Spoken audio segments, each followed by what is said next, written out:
E hoje o nosso convidado, o comentador da RTP, Ricardo Jorge Pinto. Ricardo, bom dia. Olá, bom dia. Começamos com um dos destaques do Diário de Notícias sobre Jair Bolsonaro, o presidente do Brasil, que travou ao máximo os trabalhos da Cimeira do Clima.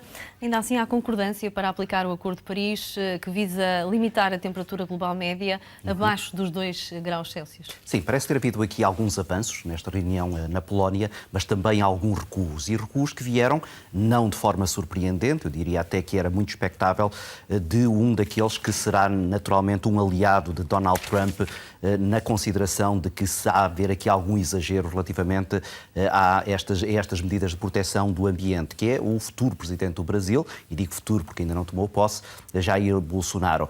Vieram dele as maiores objeções, sobretudo porque ele tentou já colocar naquilo que era o manual da operação deste tratado aquilo que será a contabilidade dos créditos. É uma das matérias mais sensíveis que, de forma que me parecia razoável, os países procuravam estipular mais tarde, mas que o Brasil queria que fossem colocados em papel já agora. E isso naturalmente cria uma resistência inicial, não quer dizer que mais tarde possa haver um abrandamento, uma atenuação desta posição radical, até porque do lado dos Estados Unidos, que foi o primeiro dos países a criar grandes objeções, já houve também cedências. A verdade é que Donald Trump, que tinha prometido rasgar completamente o Tratado de Paris, já começa a aceitar algumas das suas prerrogativas, e os Estados Unidos, nesta reunião, não foram nem de perto nem de longe o país mais complicado para uma resolução final. E, portanto, é natural também que Jair Bolsonaro, nesta altura, queira fazer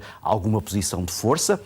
Ele contribuiu, por exemplo, para que Michel Temer, o atual presidente, recuasse na intenção de abrigar a Cimeira de 2019, a Cimeira do Ambiente de 2019, mas pode ser que mais tarde, estando ele já no cargo, possa haver aqui algum recuo. Para já, o Brasil é o porta-estandarte destas resistências àquilo que é um acordo internacional quase que inédito, que, se funcionar bem, poderá ser, como dizia o secretário-geral da ONU há uns dias, a última oportunidade para salvarmos o planeta.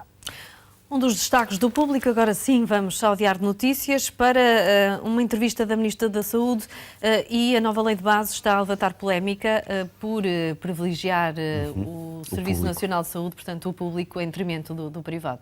Aqui o problema, ou melhor, a questão é do entendimento entre PS e PSD. Há muito que, por exemplo, Marcelo Rebelo de Sousa, Presidente da República, vinha pedindo que os principais partidos se entendessem relativamente às chamadas reformas estruturais. E as reformas estruturais basicamente terão que acontecer em 3 áreas. Na área do ordenamento territorial, e a questão da descentralização foi um passo nesse sentido, e depois 2 áreas que nós sabíamos que iam ser muito problemáticas, a área da justiça e a área da saúde. Eu diria até que a área da justiça seria a mais difícil, porque há proximidade ideológica entre PS e PSD no que diz respeito às questões da saúde. E a verdade é que, se olharmos com atenção para esta entrevista da nova Ministra, Marta Temido, percebemos que há aqui muitas portas abertas para esse entendimento entre PS e PSD. Apesar de haver aqui uma insistência que me parece absolutamente natural daquilo que é a aposta no Serviço Nacional de Saúde, como tu dizias e muito bem, a verdade é que ela, por exemplo, não diz que tenham que desaparecer as PPPs, as parcerias público-privadas, diz ela, estão aí e temos que as aceitar como são. Diz também que sempre que em determinadas áreas geográficas ou de especialidade haja uma necessidade complementar de recorrer ao privado, que isso deve ser feito. Ela reconheceu que em algumas áreas a existência de um hospital privado que presta um serviço que o Serviço Nacional de Saúde momentaneamente não consiga prestar, deve ser contratualizado aí algum acordo para essa complementaridade. E depois toca aqui numa matéria que é muito sensível para um lobby muito importante, que é o lobby dos médicos, que é a questão da prestação de serviços em exclusividade para o Serviço Nacional de Saúde. E o que ela diz é que em algumas áreas começa a haver uma necessidade premente de ter médicos em exclusividade. Ela fala de áreas como a oftalmologia, a dermatologia, onde faltam médicos e é preciso cativá-los, digamos assim, com condições que evite que eles andem a fazer um efeito pendular entre o público e o privado. A verdade é que ela percebe que não tem sequer meios financeiros para, por exemplo, garantir aos médicos que optem exclusivamente pelo Serviço Nacional de Saúde a terem condições que lhes permita não olhar com alguma vontade para esse setor privado. E, portanto, eu diria que, se houver vontade política, há aqui terreno para, por um lado, não desagradar aos partidos que estão à esquerda do PS e, por outro lado, conseguir atrair a atenção do PSD. Agora, estamos a entrar num ano eleitoral e dificilmente o PSD dará algum sinal de entendimento relativamente a este documento e eu diria até que ele pode também ser aproveitado por bloquistas e comunistas para fazer alguma resistência ao atual executivo de António Costa. Ricardo, e agora falamos do movimento de contestação que surge com o mote Revolta Nacional, surge nas redes sociais e por pessoas de diferentes áreas. Sim. O Diário de Notícias chama-lhe de coletes amarelos à portuguesa. Não me parece que isto tenha muito pernas para andar. A verdade é que a colagem, deliberada ou não, a alguns movimentos mais radicais, afastou aquilo que era um entusiasmo inicial, quando nas redes sociais começaram a aparecer sinais de tentar fazer uma réplica do movimento Coletes Amarelos, que em França tem o peso que nós todos conhecemos.